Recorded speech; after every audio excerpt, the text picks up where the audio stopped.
Bonjour à toutes et à tous. La rédaction d'Obder réunit chaque jour le meilleur de l'actualité, qu'elle lit et analyse à travers des dizaines de médias pour apporter aux Français une information de qualité. Mais pour ne pas leur parler que derrière une application, la rédaction a eu envie de rencontrer ces Françaises dont les expériences et les combats méritent d'être entendus. C'est le cas de toutes les héroïnes du quotidien, ces femmes qui se battent à leur échelle pour vivre comme elles l'entendent, et donc œuvrer pour une égalité femmes-hommes réelle. Je suis Mélissa Perraudot et je vous souhaite la bienvenue dans Héroïne. Pour ce premier épisode, nous avons rencontré Marie Laguerre. Son nom et son visage, vous les connaissez sûrement. Ils ont incarné la lutte contre le harcèlement de rue au cœur de l'été 2018, quand un homme lui a jeté un cendrier au visage puis l'a violemment giflé. La vidéo de l'agression a fait le tour du monde, presque comme Marie. L'étudiante de 22 ans a alors porté son engagement féministe haut et loin, avec les difficultés que cela implique. Héroïne épisode 1, c'est parti. C'est marrant parce que depuis tout ça, on me demande souvent d'essayer de retracer un petit peu comment je suis devenue féministe et tout, mais c'est pas facile. Il y a des petits moments qu'on peut se souvenir, des petits moments un peu importants, mais grosso modo, c'est pas facile de se souvenir de l'avant et l'après précis. En tout cas, ce qui est sûr, c'est qu'il y a des pensées qui évoluent, des choses maintenant qui sont tellement logiques que j'ai totalement acquis, mais qu'à un moment dans ma vie, c'était pas pareil. Et je me rends compte de plus en plus avec le temps que ma force, ma résistance, ma rage en fait de faire bouger les choses, je pense qu'elle descend de ma mère, qui a subi encore plus la pression envers les filles au Liban. Notamment le fait d'avoir un père qui voulait un garçon plutôt qu'une fille, et de le ressentir pendant toute sa jeunesse. Et puis de pas pouvoir faire des choses parce qu'on a une fille qui a eu une résistance de sa part qu'elle m'a transmis sans le dire. J'ai jamais eu de Barbie, j'ai jamais aimé ça, je jouais avec des Lego, je grimpais aux arbres. Le maquillage, j'ai jamais vu aucun intérêt. J'ai été élevée comme une enfant, quoi, pas comme une petite princesse. Certainement pas comme une petite princesse. Peut-être il y a 3, 4, 5 ans, c'est un peu difficile de dire. Il y a un moment en fait où j'avais déjà les idées féministes, et surtout qu'il y a eu un moment charnière où j'ai commencé à me sentir légitime de le dire, parce que en fait j'ai lu beaucoup d'articles, j'ai lu aussi toute la violence qui existait. Et en fait, quand on se rend compte que c'est une violence qui est systématique, que c'est très intégré, très ancré, que c'est grave, que c'est vraiment mondial. Il y a un moment, en fait, on se sent légitime, et à ce moment-là, je me suis sentie totalement légitime, et on réagit en étant plus sûr de soi. C'est ce que j'ai fait, j'étais sûre de moi quand j'ai réagi, j'ai été assez cassante, j'ai répondu, j'ai pas baissé les yeux.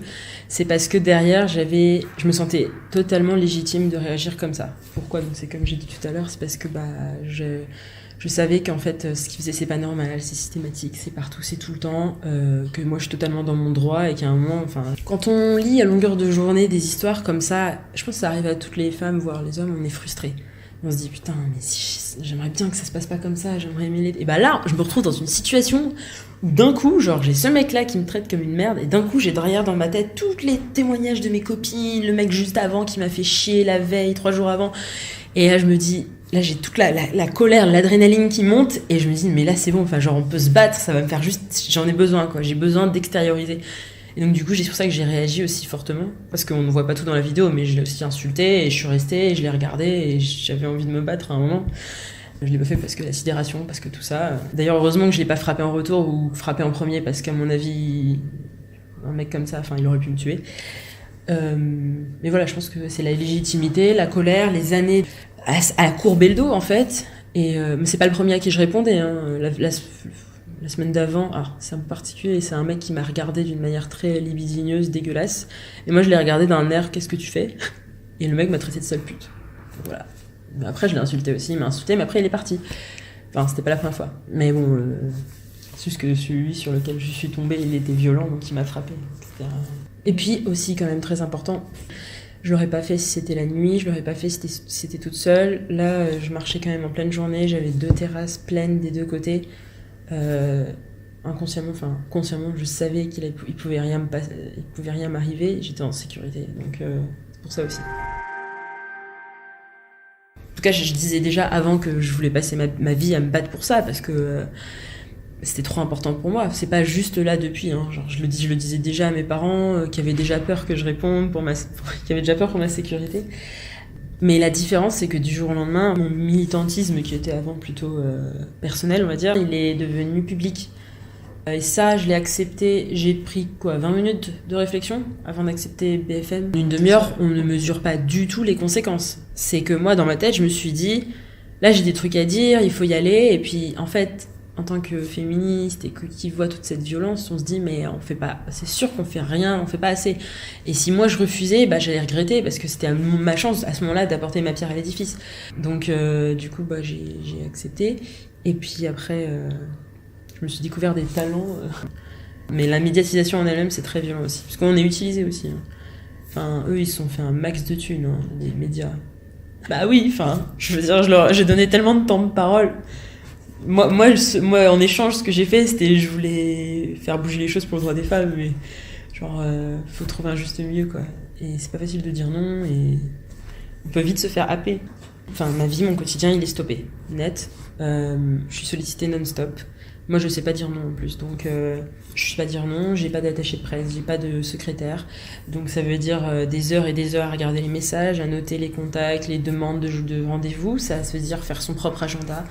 Gérer tous les trucs à faire, c'est vraiment pas beaucoup dormir, c'est faire les interviews, essayer de jauger lesquels accepter, lesquels pas accepter, mais en fait c'est très difficile de tout gérer en fait. Il y a des gens c'est leur métier de faire ça. Moi, je fais ça toute seule, ça demande beaucoup d'organisation. Il y a ce côté-là où c'est vraiment beaucoup de stress.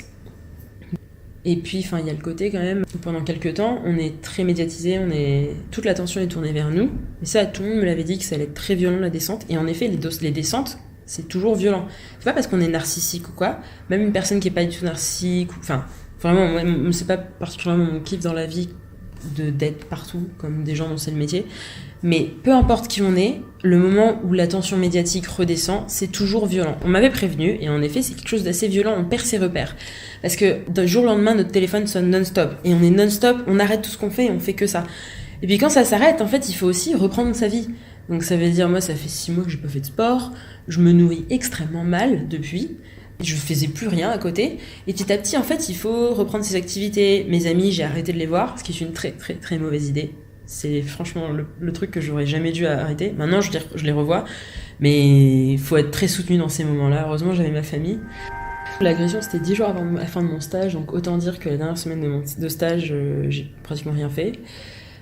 Heureusement, c'était la fin. Ensuite, mes vacances, j'ai pas eu de vacances. Je suis partie 4 jours, et le 3e jour, on m'appelle pour me dire que mon agresseur a été retrouvé, donc c'était un peu court, quoi. Ma rentrée, je rentrais dans une nouvelle école, donc du coup, j'étais juste le minimum dans l'école, donc forcément, pour rencontrer des nouveaux amis, c'est un petit peu compliqué. Donc beaucoup de solitude, forcément. Pour les cours, ça a été pas du tout simple. Au bout de plusieurs mois, j'ai décidé d'arrêter la moitié. Donc ça veut dire que mon année, je la fais en 2 ans. Ça veut dire que je ne passerai pas l'année suivante la fin de l'année. Je suis obligée de redoubler. Donc ça, c'est quand même un assez gros sacrifice, mais j'ai pas eu le choix en fait, parce que mes journées, c'était parfois des interviews avant les cours. Ensuite, cours le matin, des rendez-vous le midi pour je sais pas quoi, des interviews, des trucs, toujours des choses. Et après les cours, après parfois des interviews jusqu'à 1h ou 2h du matin, des reportages, des machins. Puis moi-même, j'essaie de faire avancer les projets perso pour essayer d'aider les femmes, pas que juste répondre aux interviews. Des fois, mes journées, c'est genre, je fais mes cours pour l'archi jusqu'à, 23h minuit. Après, je fais une deuxième journée jusqu'à 4h du mat, ou dans l'autre sens. J'en pouvais plus. En plus, l'archi, c'est très, très, très, très prenant, surtout quand on arrive en 3e année d'ingénierie. Donc, ça veut dire qu'avec un retard, en fait, c'est inhumain. Et à un moment, je suis allée voir mes profs et je leur ai dit que je pouvais plus. J'ai la chance, ils ont très bien compris, puis ils savent très bien ce qui m'arrive, et j'ai décidé donc d'arrêter la moitié. C'est un choix que je ne regrette pas, parce que sinon, c'était pas possible. Même la veille de mon procès, jusqu'à 1h du mat', j'étais en train de faire mes plans d'archi, quoi. C'est n'importe quoi. Depuis, j'essaie de me reposer, mais beaucoup de fatigue, encore. Beaucoup de fatigue. C'est pas si simple. Il y a plein de traumatismes qui s'ajoutent. J'arrive même plus trop à les démêler entre eux, tellement là, je suis arrivée à un point où je fais bon, dans quelle merde je suis. Il y a ce qui est connu en public, il y a d'autres choses personnelles aussi dans ma vie qui sont pas faciles du tout en ce moment, donc ça s'ajoute entre l'agression, les violences sur internet, les insultes, les menaces, c'est hyper violent, la médiatisation, toujours le stress de comment son image peut être éperçu, en fait ne plus avoir le contrôle. J'ai toujours besoin d'avoir le contrôle sur les choses, et quand on perd le contrôle, notre image elle s'envole, les gens l'utilisent, alors c'est tellement hors de contrôle, c'est pas facile à accepter. Moi j'ai un stress post-traumatique, c'est pas génial, j'habite juste à côté. Je suis obligée de passer devant tous les jours. J'ai très envie de partir de Paris, parce que j'arrive pas à dépasser ça. Il y a des femmes qui m'ont raconté qu'elles avaient été agressées dans le métro, puis après pendant 1 an, 2 ans, elles ont pu plus le prendre. Moi, le problème c'est que c'est dans la rue. En fait, en entendant leurs témoignages, je me suis rendu compte que ça venait là, ma fatigue. Dès que j'étais dans la rue, je suis en hypervigilance, un peu paranoïaque, très stressée, très angoissée, tout de suite en fait très tendue. Et je regarde toujours tout ce qu'il y a autour de moi. Le contre-coup, je l'ai eu bien plusieurs mois après. Ça a apparu 3, 4, 5, 6 mois après.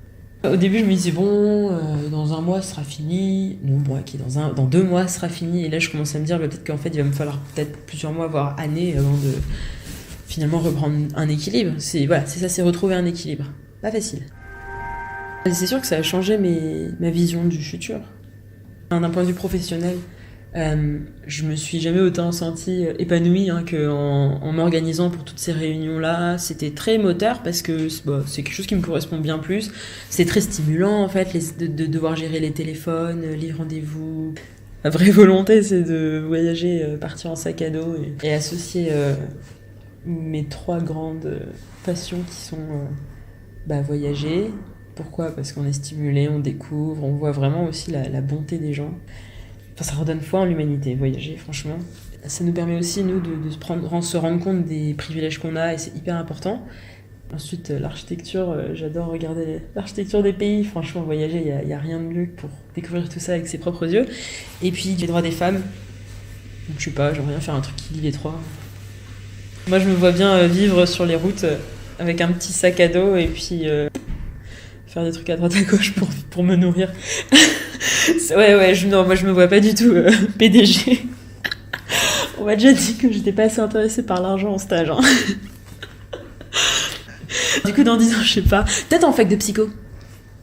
Mais après avoir fait les voyages, du coup. Non, mais je m'étais dit que dans mes 30 ans, je ferais une fac de psycho. Entre 30 et 40 ans. Et une fac de philo, peut-être entre 40 et 50. Ça qui est beau aussi, c'est quand on sait pas. Au final, toutes les femmes subissent ou ont subi du sexisme. Donc finalement, on peut dire que c'est aussi elles les héroïnes à résister. Toutes les femmes. Parce que toutes les femmes résistent à leur manière. Il y en a qui vont s'engager. Il y en a aussi qui se disent pas du tout féministes, qui rejettent totalement cette idée-là. Mais tout le monde résiste à sa façon. Donc en ça, je pense que toutes les femmes sont des héroïnes. Parce que franchement, on vit dans une société qui est pas faite pour nous, en fait. Et oui, je dis ça en étant française, parce que même en étant française, on vit des trucs qui sont pas normaux. Et aussi parce que j'inclus toutes les femmes, les indiennes, les saoudiennes, les thaïlandaises, les américaines, les canadiennes, les colombiennes, tout le monde. Je pense qu'on est un peu dans la merde, mais il faut garder espoir, il n'y a pas le choix, parce que, ok, il y a la vision globale du monde, mais il faut aussi se rappeler qu'à chaque fois qu'on se bouge les fesses, qu'à chaque fois qu'on se bat, qu'à chaque fois qu'on met quelque chose en place, qu'on essaie de faire bouger les choses, si ça aide, il suffit que ça aide une seule femme, on aura déjà gagné. Donc il faut garder l'espoir, il ne faut pas les laisser tomber, donc il faut continuer à se battre inlassablement.